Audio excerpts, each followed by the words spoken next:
বাচ্চাটা আমার না, অতঃপর আমি মা হতে চলেছি, কিন্তু আমার স্বামী সেদিকে কোনো খেয়াল নেই। যেখানে বাড়তি যত্ন আশা করছি সেখানে আমার জন্য অপেক্ষা করছে অপবাদ। আমি জানতাম প্রথম বাবা হবার আনন্দে মানুষ পাগলের মতো আচরণ করে, কিন্তু রোহান কেন এমন করছে? রোহান অফিসে যাবার আগে ওর থেকে জিজ্ঞাসা করব। তারপর আমি রুমের দিকে চলে যাই। আমি রুমে গিয়ে দেখলাম রোহান অফিসে যাওয়ার জন্য রেডি হচ্ছে। সে আমাকে দেখে এক প্রকার বিরুদ্ধে বলল, এমন কিছু বলো না যাতে আমার মেজাজটা খারাপ হয়ে যায়। আমি বললাম, তোমার কি হয়েছে? তোমার এইসব আচরণ আমার কাছে অসহ্য মনে হয়। মনে হয় যেন আমি একেবারে একঘরে হয়ে আছি। একমাত্র কাজের বুয়া ছাড়া কারোর সাথে কথা বলতে পারি না। তাতে আমার কি করার আছে? এসব পেঁচাল না পেরে সরো সামনে থেকে। ভালোবেসে বিয়ে করেছি আমরা, তখন তো বেশ ভালো লাগতো। এখন কেন বিরক্ত হও আমার প্রতি? কেন তুমি আমাকে এড়িয়ে চলছো? কোনো কথা বলো না। কি দোষ আমার? তোমার কি দোষ সেটা আমাকে জিজ্ঞেস না করে নিজেকে জিজ্ঞেস করো, জবাব পেয়ে যাবে। আমি অবাক হয়ে জিজ্ঞাসা করলাম, মানে? এখন কথা বলার কোনো মুড নেই আমার। এই বলে আমাকে ঠেলে দিয়ে রুম থেকে বের হয়ে যায়। আমিও পেছন পেছন বের হয়ে গেলাম। মেইন দরজার সামনে আসতেই আমি আবারও বললাম, মানেটা বলনি যে রোহান? মানে তুমি আমাকে না জানিয়ে বাচ্চা নিয়েছো কেন? তোমাকে হাজারবার নিষেধ করার পরও তুমি এই কাজটা কেন করলে? কথাটা শুনেই আমার মুখের রং বদলে গেল। জিজ্ঞাসা করলাম, তুমি খুশি হওনি বাবা হবার কথা শুনে? রোহান সোজা জবাব দেয়, না, তা তো বুঝতেই পারছো আমার আচরণ দেখে। আমি বললাম, কিন্তু আমাদের এখন একটা বাচ্চা দরকার। আমার সময় কাটে না, তা কি তুমি বুঝতে পারো না? রোহান রাগান্বিত স্বরে বলল, আমি সব বুঝতে পারি। আমাদের এখন একটা বাচ্চা দরকার, কিন্তু সেটা আমাদের বাচ্চা, অন্যের বাচ্চা নয়। অন্যর বাচ্চা নিয়ে কেউ আনন্দ করে না, বুঝতে পারলে? আমি কি বলবো হঠাৎ করে যেন আমি কোথাও হারিয়ে যাচ্ছি এমন মনে হচ্ছে আমার। তার মানে তুমি কি বলতে চাও? রোহান সোজাসুজি বলল, তোমার পেটে আমার বাচ্চা নয়, অন্য কারো। তবে এটা কার বাচ্চা রোহান? রোহান তাচ্ছিল্যে সুরে বলল, তা আমি কি জানি? তুমিই ভালো জানো। আমাকে কেন জিজ্ঞেস করছো?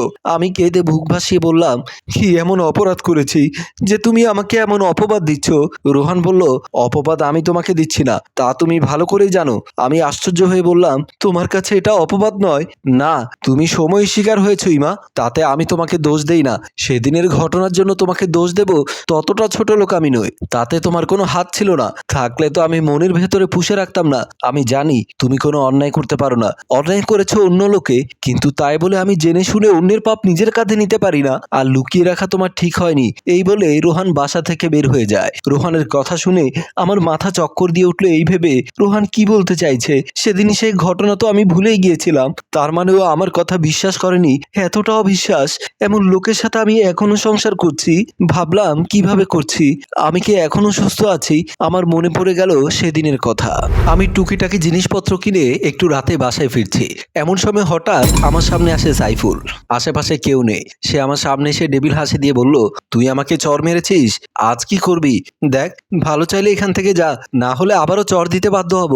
এটা বলে আমি কোনো রকম কয়েক কদম দিলাম। সাইফুলও আমার পেছনে এসে আমার মুখটি চেপে ধরে, আর আমি অনেক মোচড়ামুচড়ি করেও লাভ হয়নি। সে আমাকে টেনে হিচড়ে নিয়ে যায়। আমাকে একটি রুমে নিয়ে ফ্লোরে ফেলে দেয়। আমি চিৎকার দিতে চাইতেই সে আমার মুখ চেপে ধরে। আমি বললাম, আমাকে যেতে দে।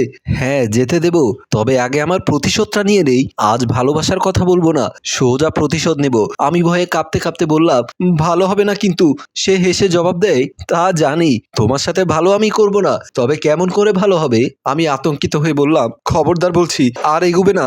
কিন্তু তবুও সাইফুল এগিয়ে এসে আমাকে ধরতে চেষ্টা করে। আমি তখন দিশেহারা হয়ে সাইফুলের দু পায়ের মাঝখানে একটা লাথি মারি। সে এক লাথিতে চিৎকার করে ফ্লোরে লুটিয়ে পড়ে। আমি সুযোগ বুঝে সেখান থেকে চলে আসি। বাসায় এসে কলিং বেল বাজাতে থাকলাম। তখন হন্তদন্ত হয়ে দরজা খুলে দেয় রোহান। বাইরে এসে বলল, কোথায় ছিলে এত সময় ধরে? রোহান, আমি একটু টায়ার্ড, ফ্রেশ হয়ে কথা বলবো। এই বলে রোহান বাসায় ঢুকে যায়। আমি ফ্রেশ হয়ে এসে দেখি রোহান সোফায় বসে আছে।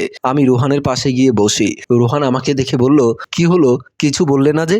আমি রোহানকে কোনো মতে সেসব ঘটনা ইশারায় খুলে বলি। রোহান আমার কথা বিশ্বাস করছে কিনা জানি না, কিন্তু আমাকে কিছুই বলে না। আমি আবারও বললাম, আচ্ছা চলো আমরা পুলিশের কাছে যাই। এক সেকেন্ড, আমাকে বলো, তারা কি তোমার সাথে কিছু করেছে? আমি বললাম, তুমি যা বোঝাতে চাইছো তেমন কিছুই করেনি, কিন্তু ও যে আমাকে হেনস্থা করেছে সেটাও তো একটা অপরাধ। রোহান আমার মুখে হাত দিয়ে বলল, জানি অপরাধ, কিন্তু তা প্রকাশ পেলে আমাদের জন্য তা বদনাম, মান সম্মানের 12টা বাজার কারণ। তাই চুপ করে থাকো, মনে করো কিছুই হয়নি, তুমি যেটা ভালো মনে করো সেটাই হোক। এরপর সব স্বাভাবিকভাবে চলে আসছে জীবন। আমিও ভুলে গিয়েছিলাম তুচ্ছ ঘটনা ভেবে, কারণ আমার তো কোনো ক্ষতি হয়নি। কিন্তু আমার সামনে যে এত বড় অপবাদ, এত বড় দুঃসময় সময় অপেক্ষা করছে তা বুঝতে পারিনি। রাতে ডিনার শেষে রোহান ডাইনিং টেবিলে বসে আছে। এমন সময় আমি বললাম, রোহান, এখন তোমার শেষ কথা কি? সে কথা নিয়ে এখনো পড়ে আছো? তুমি কি সোজা কথা বোঝো না? এই পাপ আমার ঘাড়ে আমি নিতে চাই না। আমিও চোখের দিকে তাকিয়ে বললাম, আমি তোমার হাত ধরে সব ভুলে চলে এসেছি। তুমি আমাকে বিশ্বাস করো না?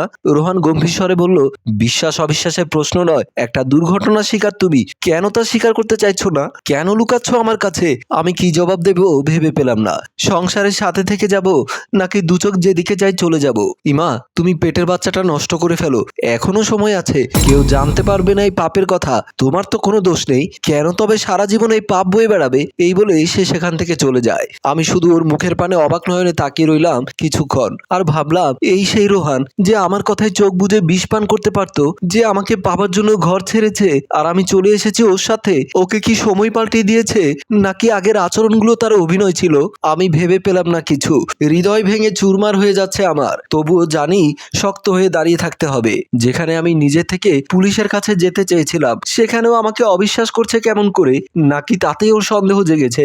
যাই হোক, আর সম্ভব নয় দুজনের একসাথে নিচে বসবাস করা, কারণ ও যা বলেছে তা আমি জীবন থাকতে করতে পারবো না। এমনিতে ভ্রূণ হত্যা মহাপাপ, তার উপর আমার পেটে তিল তিল করে বেড়ে ওঠা সম্পূর্ণ বৈধ সন্তান, তার কষ্টের ভাবনা দেখিয়ে আমাদের গল্প এখানেই শেষ হয়। সম্মানিত ভিউয়ার্স, মেয়েটির সিদ্ধান্ত আসলে কি হবে? সে কি সন্তান নষ্ট করে ফেলবে, নাকি স্বামী সংসার ছেড়ে চলে যাবে? সেই সব প্রশ্নের উত্তর জানতে দ্বিতীয় পর্বের জন্য কমেন্ট করুন। গল্প ভাবনায় হাশেম রাজু, পরিচালনায় সাব্বির, প্রযোজনায় উত্তম কুমার। গল্পটি ভালো লাগলে লাইক, কমেন্ট এবং শেয়ার করে সাথেই থাকুন।